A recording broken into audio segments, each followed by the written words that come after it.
Welcome back to CashFlow Compass on Money Matters, the channel dedicated to helping you achieve financial freedom. I'm your host, and today we're tackling a challenge that many of us face: saving money.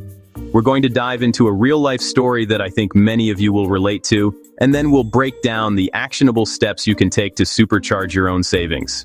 So grab a cup of tea, get comfortable, and let's get started.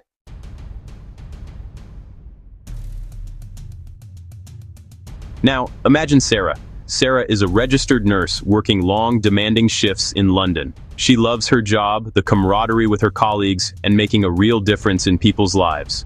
But like many of us, Sarah found herself living paycheck to paycheck. Her rent was steep, her student loan repayments felt endless, and after covering her essentials, there wasn't much left over for anything else, let alone savings. She dreamt of a relaxing holiday, maybe even a deposit for her own place one day, but those dreams felt miles away.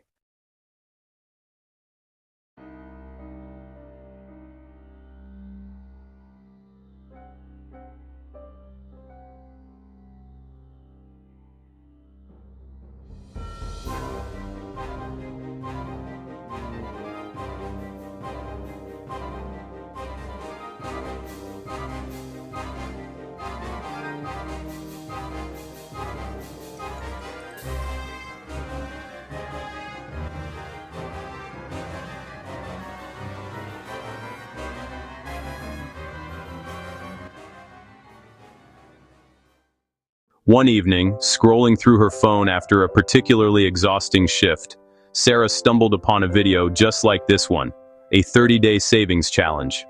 The idea was simple: save $1,000 in 1 month. Her first thought was, impossible. How can I, a nurse with my expenses, possibly do that? But a little seed of curiosity had been planted. What if she could?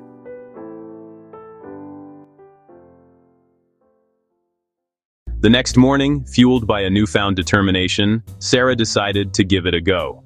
Her first step, and this is crucial for all of you watching, was to track her spending. She downloaded a budgeting app and for an entire week meticulously logged every single penny. From her daily coffee to her bus fare, her grocery hauls to that impulse online purchase, it all went into the app. What she discovered was eye-opening. Those little daily expenses, the ones she barely noticed, were adding up significantly. Her morning flat white, the cheeky takeaway lunch when she was too tired to pack one, the streaming service she rarely used, individually small, but collectively a substantial drain on her finances. With her spending habits laid bare, Sarah moved on to step 2, identifying areas to cut back. She decided to make her coffee at home, pack her lunches, and cancel the streaming service she wasn't enjoying. She even challenged herself to try no-spend days where she wouldn't buy anything unnecessary. She swapped nights out with friends for potluck dinners at home and discovered a new love for exploring free parks and museums in her city. Her third strategy was to boost her income, even just a little. As a nurse, extra shifts were often available, and she picked up a couple over the month, carefully putting that extra money straight into her savings account, treating it like it didn't even exist. She also sold a few items she no longer needed on an online marketplace: old clothes, a forgotten kitchen gadget. Every little bit helped. It wasn't easy. There were days she craved that expensive coffee or felt tempted by a sale. But every time, she reminded herself of her goal: $1,000 in 30 days. She created a visual tracker on her fridge, coloring in a section for every $50 she saved. This visual progress kept her motivated. And guess what? On day 30, Sarah checked her savings account with bated breath. She had done it. Not only had she saved $1,000, but she'd also gained something even more valuable: a profound understanding of her money habits and the power of intentional spending. Now, you might be thinking, that's great for Sarah, but how does this apply to me? Well, Sarah's story is a powerful illustration of a few key financial principles that can transform your finances. First, awareness is the first step to control. You can't manage what you don't measure. Just like Sarah tracking every penny, you need to understand where your money is going. There are countless free budgeting apps available, or even a simple spreadsheet will do. Second, small changes add up to big results. You don't need to make drastic cuts all at once. Start with those daily habits, the coffees, the impulse buys, the subscriptions you've forgotten about.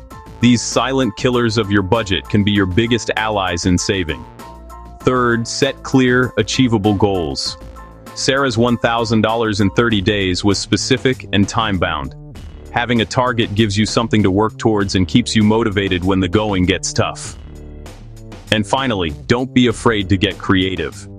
Whether it's picking up an extra shift, selling unused items, or finding free entertainment, there are always ways to boost your savings without feeling deprived.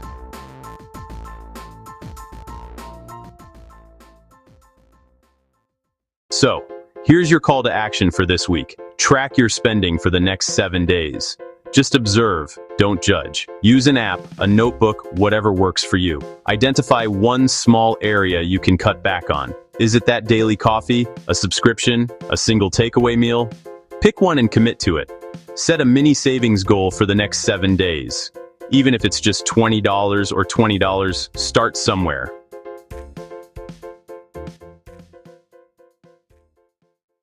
Remember, personal finance isn't about deprivation. It's about making conscious choices that align with your goals and create a more secure, fulfilling future.